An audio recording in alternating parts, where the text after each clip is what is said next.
Okay.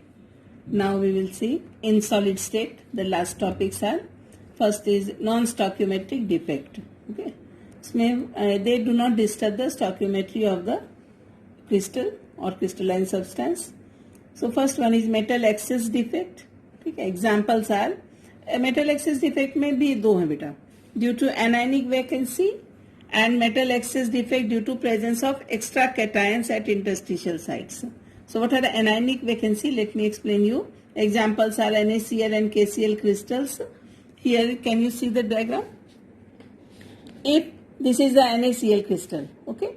So when it is heated in presence of sodium vapor या an atmosphere of sodium vapor, तो what will happen? यहाँ sodium आ गया, sodium vapor. So when sodium is here, तो sodium will form ion, and this anion, negative ion, will have a tendency to move to that sodium atom to form the NaCl.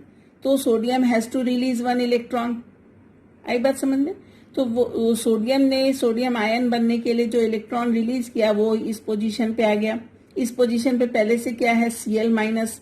ये Cl minus कहाँ जा गया? चला गया Na plus के पास to form NaCl.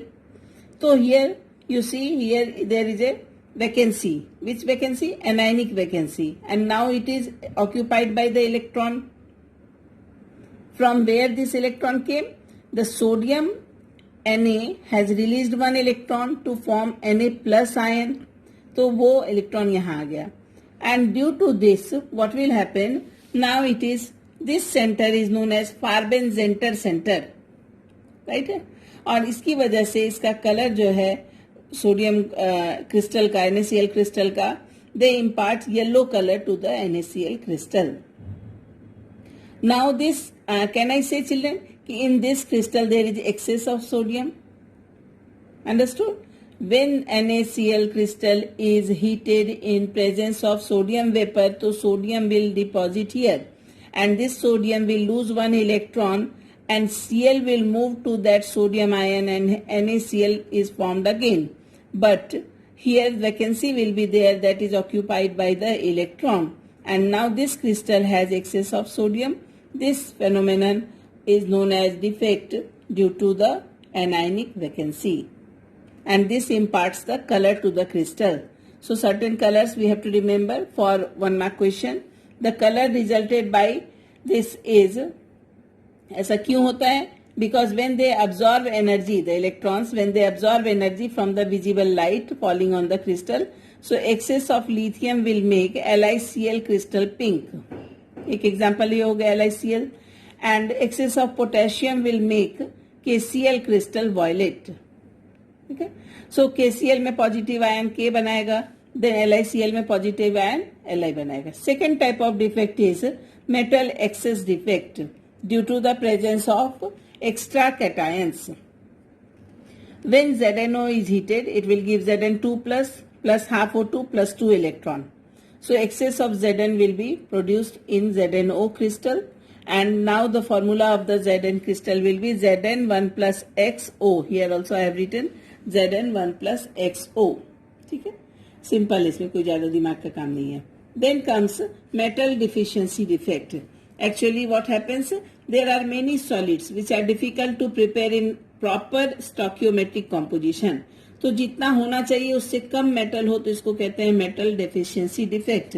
Like FeO should be FeO, but actually the formula is Fe 0.95O, यानी जितना होना चाहिए उससे थोड़ा कम Fe है metal. So this is known as metal deficiency defect. In fact, Fe में it ranges from 0.93 to 0.95. Right? Now we will come for the electrical properties of the crystals. So first one is conductor. Solids with conductivities ranging from 10 raised to power 4 to 10 raised to power 7 ohm inverse meter inverse. Second is insulator, that is 10 raised to power minus 20 to 10 raised to power minus 10. ये insulator हो गया. Then semiconductor. So 10 raised to power minus 6 to 10 raised to power 4 ohm inverse meter inverse. Right? ये क्यों होता है? Why it happens? Like here if I explain you, in metals, why they are good conductors? You see, दो band मैंने show किए यहाँ पे ना, बुक में भी दे रखा है. So this two bands are, one is electron band and one is conduction band. Okay, क्यों ऐसा होता है बेटा? Because metals conduct electricity in solid as well as molten state and the conductivity depends only on number of valence electron available. तो ये valence electrons हैं, ये conduction band है. द एटॉमिक ऑर्बिटल्स जो मिलकर के मॉलिक्यूलर बैंड बनाते तुमने देखा ही है. ठीक है, if this band is partially filled और it overlaps with the conduction band, है ना, तो क्या होगा? इलेक्ट्रॉन कैन इजीली फ्लो, इनमें गैप नहीं दिख रहा है, तो easily flow from valence band to conduction band and it will conduct the electricity. ये कब होगा? When an electric field is applied. Direct खुद से तो नहीं इलेक्ट्रॉन मूव करेंगे. When an electric field is applied, तो electron from valence band easily go to conduction band and they conduct the electricity. But what happens in insulator? There is a large energy gap between the field band, that is electron band, and the conduction band. ठीक है ना? फिर ये इधर क्या valence electron है और इधर क्या कंडक्शन बैंड है. सो गैप इतना ज्यादा है कि it is not possible in field electricity also. When electricity is applied then also they can not jump from this band to this band. Now in semiconductor there is a small energy gap like silicon, germanium, है ना. तो when ऐसे तो वो conductor नहीं है, but when electricity is applied, so because of the small gap, the electrons jump from this band to this band and they conduct the electricity. ये simple है. और इसमें क्या होता है? The conductivity of these intrinsic semiconductors is too low to be of practical use. तो उनकी conductivity, उनको प्रॉपर कंडक्टिविटी करने के लिए कुछ डोपिंग करते हैं. What is doping? कुछ मिक्स करते हैं. तो by adding an appropriate amount of suitable impurity, कुछ उसको इम्प्योरिटी कहते हैं. This process is known as doping. What is doping?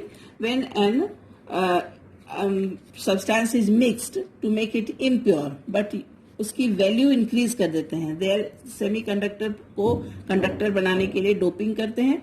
So there are two types of doping here. See, electron rich impurity and electron deficient impurity. What is in electron rich impurity?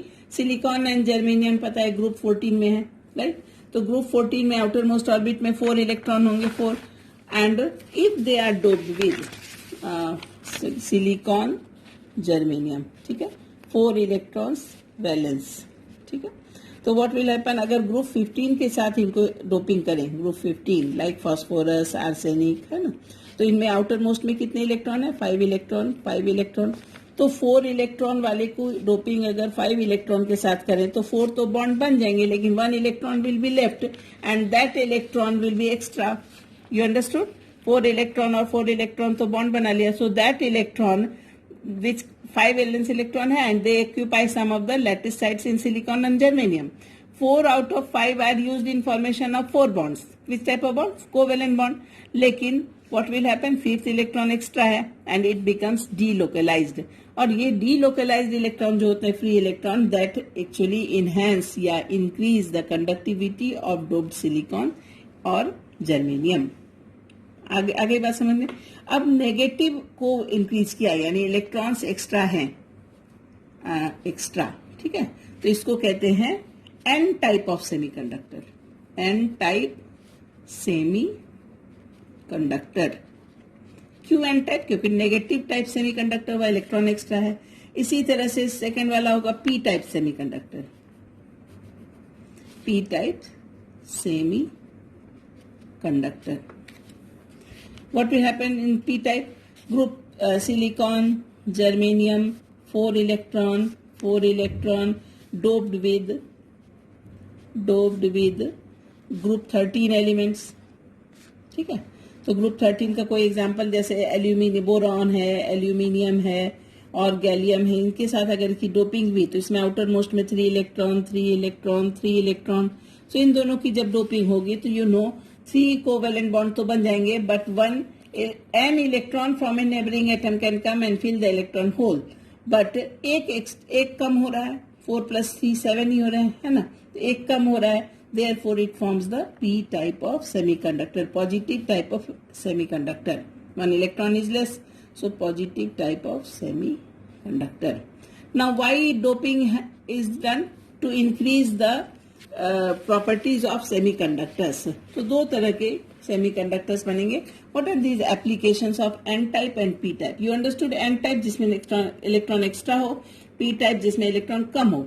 तो N type में याद रखना group 14 plus group 15 के बनेंगे, ठीक है।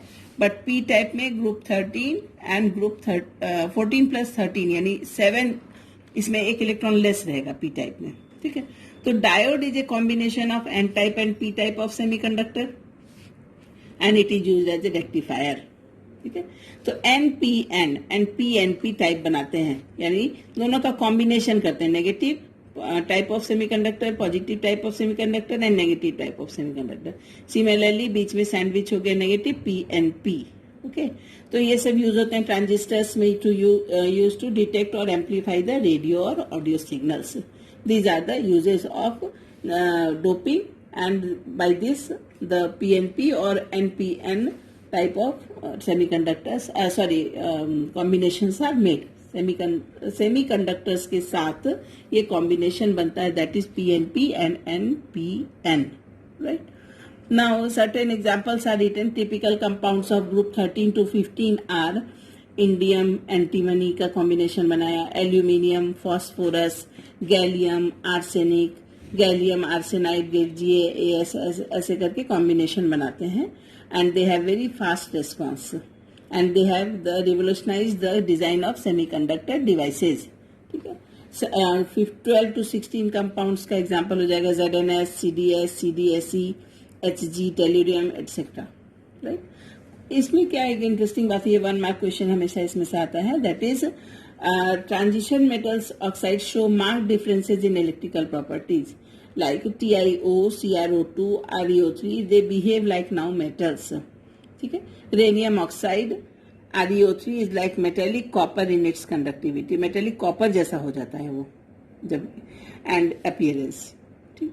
Another oxides like vanadium oxide, vanadium dioxide, vanadium trioxide, titanium trioxide, they show metallic or insulating properties depending upon the given temperature.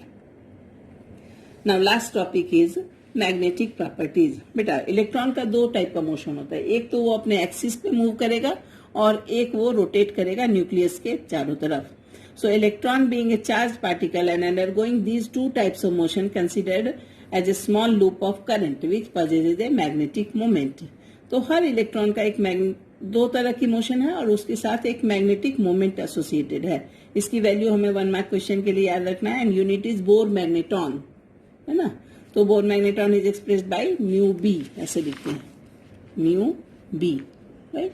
It is Bohr magneton, Bohr magneton, correct. So इसकी value होती है 9.27 into 10⁻⁻24 ampere metre square, इसकी value याद रखोगे। और on the basis of the magnetic properties, substances can be classified into 5 categories. They are paramagnetic, diamagnetic, ferromagnetic, antiferromagnetic and ferimagnetic. सबके definitions मतलब learn नहीं करना है, but the definition you have to understand an example, because in exam it is always asked about the difference or the explanation. Paramagnetism क्या होता है बेटा? Unpaired electron present हो ना तो उसको पैरामैग्नेटिक कहते हैं। So paramagnetic substances are weakly attracted by magnetic field, they are magnetised in a magnetic field in the same direction, they lose their magnetism in absence of magnetic field, यानी ज्यादा इसमें magnetic का कुछ नहीं है, अगर मैग्नेटिक फील्ड हटा लो तो वो मैग्नेटिज्म नहीं शो करेंगे, right. It is due to presence of one or more unpaired, as I said you, unpaired electrons are responsible for paramagnetic character. O2, Cu2 plus, Fe3 plus, Cr3 plus. जब तुम इनका configuration लिखोगे तो you will understand that unpaired electrons are present, so they are known as paramagnetic and they are weakly attracted by a magnetic field. Second one is diamagnetic.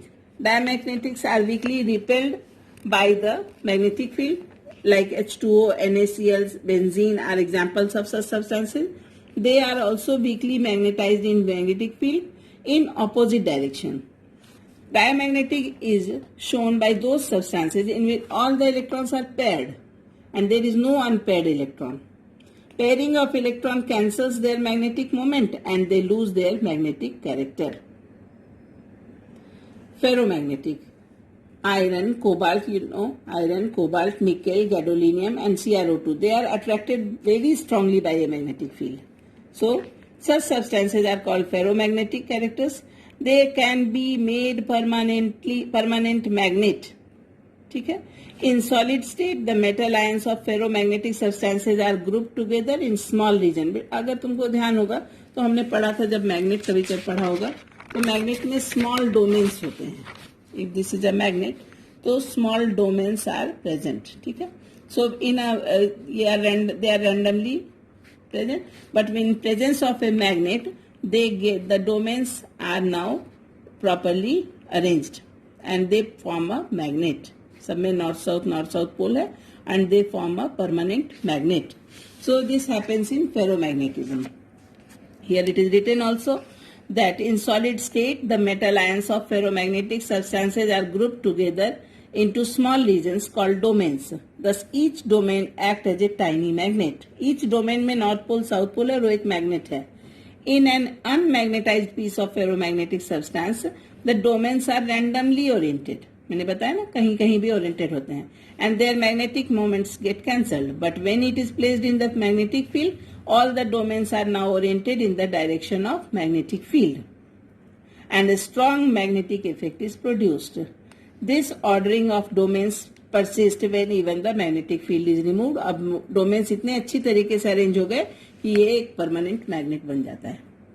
Anti-ferromagnetic substances like MnO, manganese oxide, show anti-ferromagnetic character, having their domain structure तो similar है ferromagnetic के जैसा, but their domains are oppositely oriented. अगर तुम ये B figure देखो तो A बता रहा है फेरोमैग्नेटिक सब के सब डोमेन्स प्रॉपर अरेंज्ड हैं. B में अगर तुम देखो तो डोमेन्स तो हैं but they are in opposite direction, one up one down one up one down. So they are oppositely oriented and so they cancel each other's magnetic moment. Now this is about ferrimagnetic. Ferrimagnetic is observed when the magnetic moments are aligned in parallel and anti-parallel direction, but uneven number. एक ऊपर parallel तो है, एक opposite है, फिर दो ऊपर एक नीचे, यानी they are present, they are aligned in parallel and anti-parallel direction, but in unequal numbers. Then they are weakly attracted by magnetic field. किससे weakly attracted? फेरोमैग्नेटिक सबसे ज्यादा स्ट्रांग हुआ. ठीक है, कैसे याद रखेंगे पता ही है. आयरन, कोबाल्ट, निकेल, गैडोलिनियम ये सब परमानेंट मैग्नेट बन सकते हैं, हमें मालूम ही है, इसलिए ध्यान रखना है. एग्जाम्पल्स आर Fe3O4 मैग्नेटाइट, और पढ़ा था ना हमने आयरन में, और and ferrites like MgFe2O4 and ZnFe2O4 are example of these substances. Correct? These substances also lose ferrimagnetism on heating and become paramagnetic. Paramagnetic मतलब unpaired electrons are present now. So this chapter is over. If any of the question or any of the topic you have not understood, please send me a message.